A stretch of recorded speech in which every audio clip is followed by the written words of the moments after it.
We're going to go through some conditioning for your shoulder mount today.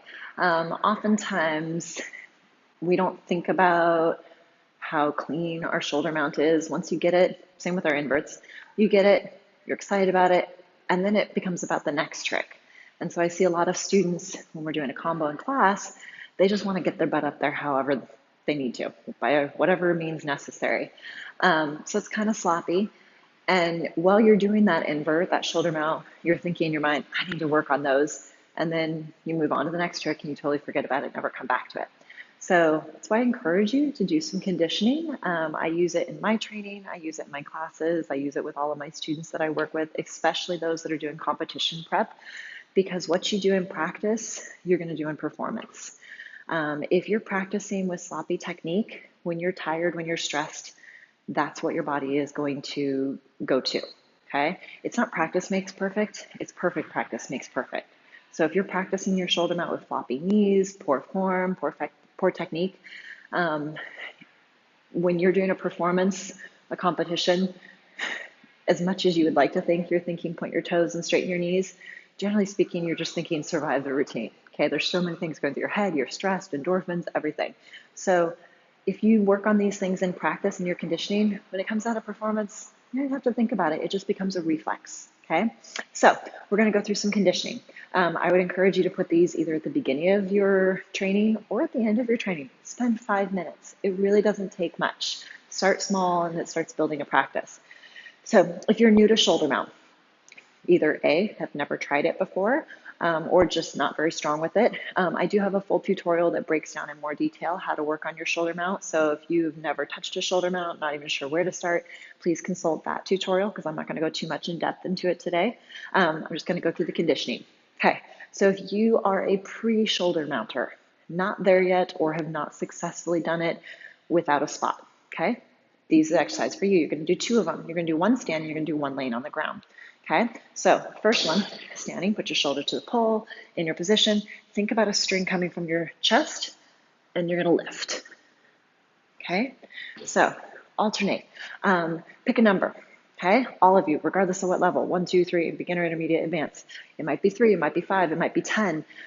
And ideally alternate each side. The ones on the floor, I tend to do all one side and then switch. But if you're doing the one standing, if your number is 3, do left, right, instead of 3 and then get to 3. Because what tends to happen is our first side, which we usually tend to go to our favorite side, will be fantastic.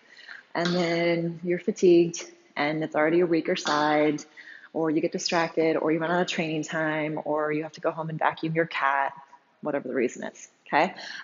So alternate, okay? We want to make our Fave and Fabulous side and our less Fave and Fabulous side as close as possible, okay? As you get to higher levels, you're gonna have to do both sides. So it's never too soon to start working on it and never too late, okay?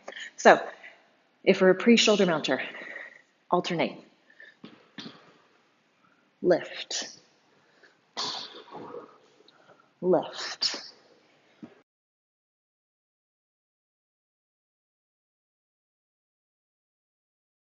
Okay, 3, 5, whatever your number is.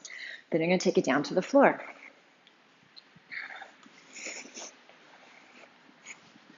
Okay, try to keep your legs on the same side of the pole that your body is on. Okay, do 3 or 5 each side.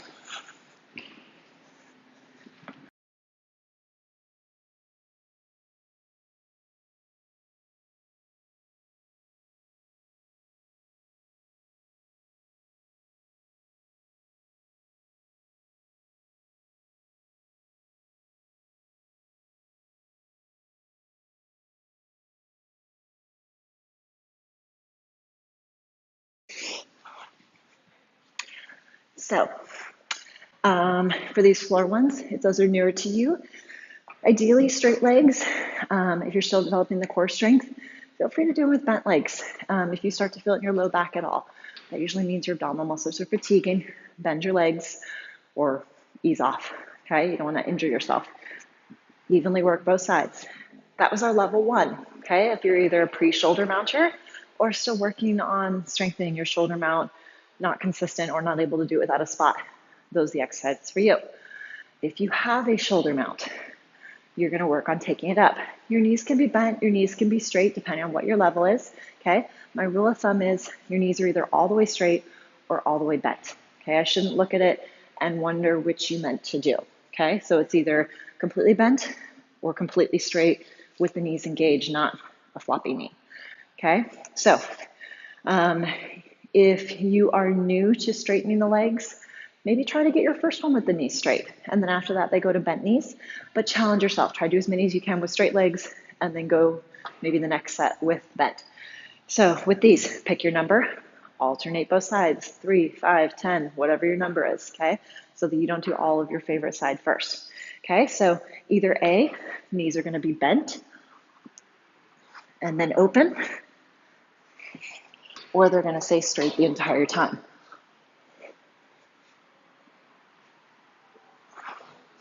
Okay, so alternate sides, either bent or straight. 3, 5, whichever that is.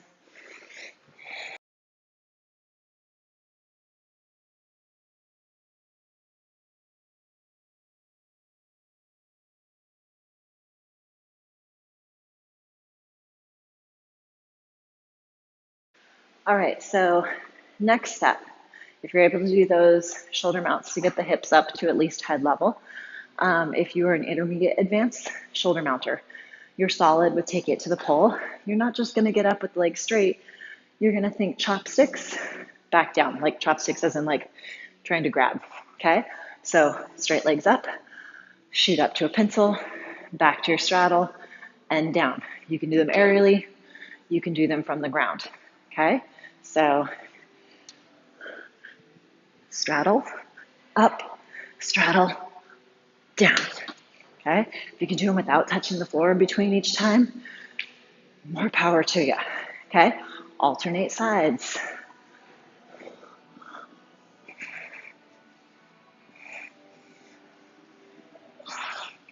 So same thing, pick a number, alternate sides, bent legs, straight legs, whichever one you're going with, commit to it.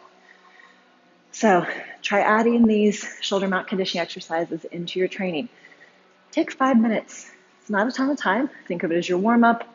Think of it as your conditioning at the end, however you want to put it in there, or both. Maybe do inverts at the beginning and shoulder mounts at the end. I would recommend alternating where you put it in your training. Sometimes do it at the beginning, sometimes do it at the end. That way you're not always fresh when you're doing them and not always fatigued when you're doing them. So put these in at least once a week to start. See how they go. Maybe twice a week after you tried them for a while. So try adding these into your training. Let me know how it goes. For more tutorials, check out my YouTube channel, Elizabeth Blanchard or elizabethbfit. Follow me on Instagram for pole combos, tricks, tutorials, all kinds of things at Elizabeth_bfit. Thanks for watching. Please subscribe to my YouTube channel if you'd like to hear more tips, tricks, training, and tutorials.